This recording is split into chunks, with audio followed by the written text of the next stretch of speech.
মিথ্যা প্রোপাগান্ডাই দুর্বলদের প্রধান অস্ত্র। যাদের কাছে দেশ গড়ার কোনো পরিকল্পনা থাকে না, তাদের একটাই হাতিয়ার অন্যের বিরোধিতা করে নিজের অবস্থান তৈরি করা। তারেক রহমান বাংলাদেশে আসার পর আইন শৃঙ্খলা বাহিনী, প্রশাসন ও মিডিয়া তার দিকে ঝুঁকে পড়েছে। কেবলা পরিবর্তন করেছে, নতুন প্রভু বেছে নিয়েছে, তেলের ড্রাম নিয়ে হাজির হয়েছে, সকাল সন্ধ্যা প্রচারণা চালানো হচ্ছে। এমনকি নির্বাচন কমিশনে গিয়ে বিচার দিয়ে তারেক রহমানের নিজ জেলার সফরকে স্থগিত করানো হয়েছে।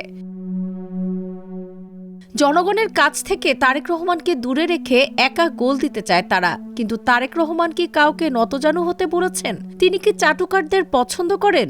না, বরঞ্চ তিনি নেতাকর্মীর পা ধরে সালাম করতে চাইলে তা ইগনোর করেছেন, কাউকে কাউকে শাসিয়েছেনও। তিনি বাংলাদেশে প্রত্যাবর্তনের আগে লন্ডনে বিদায় সংবর্ধনায় স্পষ্টভাবে বলেছেন, আমাকে বিদায় দিতে আপনারা কেউ এয়ারপোর্টে ভিড় করবেন না, তাতে মানুষের ভোগান্তি হবে। দয়া করে কেউ আপনারা এয়ারপোর্টে সেদিন যাবেন না। এমনকি তিনি সাংবাদিক ও সম্পাদকের সাথে মতবিনিময় সভায় বিনয়ের সর্বোচ্চ পরাকাষ্ঠা দেখিয়ে বলেছেন, একটা অনুরোধ, দয়া করে মাননীয় শব্দটা বলবেন না। তিনি প্রটোকল এড়িয়ে চলতে পছন্দ করেন। ব্যক্তিগত জীবনে তিনি শহীদ জিয়ার মতো সাধারণ জীবনযাপন করতে পছন্দ করেন। তিনি বাসা থেকে হেঁটে অফিসে যান, মসজিদে যান।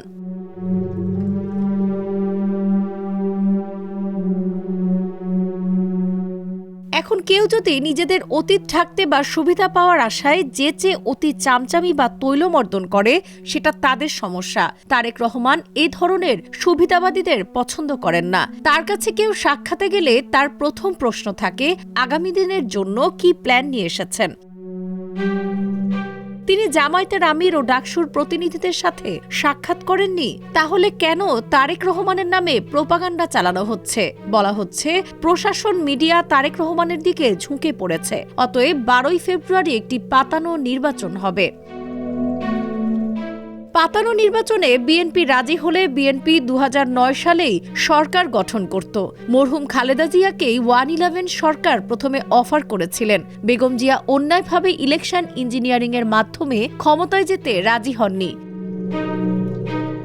একইভাবে 5 আগস্টে তারেক রহমানকে জাতীয় সরকার গঠনের প্রস্তাব দেওয়া হয়েছিল, তিনি রাজি হননি। তিনি বলেছেন, জনগণ দীর্ঘ সময় ধরে ভোট দিতে পারেনি, জনগণের ভোটে একটি গণতান্ত্রিক সরকার গঠন করতে হবে, যে কারণে ক্ষমতার সামনে দাঁড়িয়ে ক্ষমতাকে গ্রহণ না করে জনগণের ভোটের অধিকার ফিরিয়ে দিতে আজ পর্যন্ত সংগ্রাম করে যাচ্ছেন। আর তার বিরুদ্ধে পাতানো নির্বাচনের প্রোপাগান্ডা, এসব প্রোপাগান্ডাকে না বলুন। তারেক রহমান আপনার আমার ভবিষ্যৎ গড়া নিয়ে ব্যস্ত। দুর্নীতিমুক্ত একটি স্বনির্ভর বাংলাদেশ গড়ার প্রত্যয় নিয়ে তিনি আবির্ভূত হয়েছেন।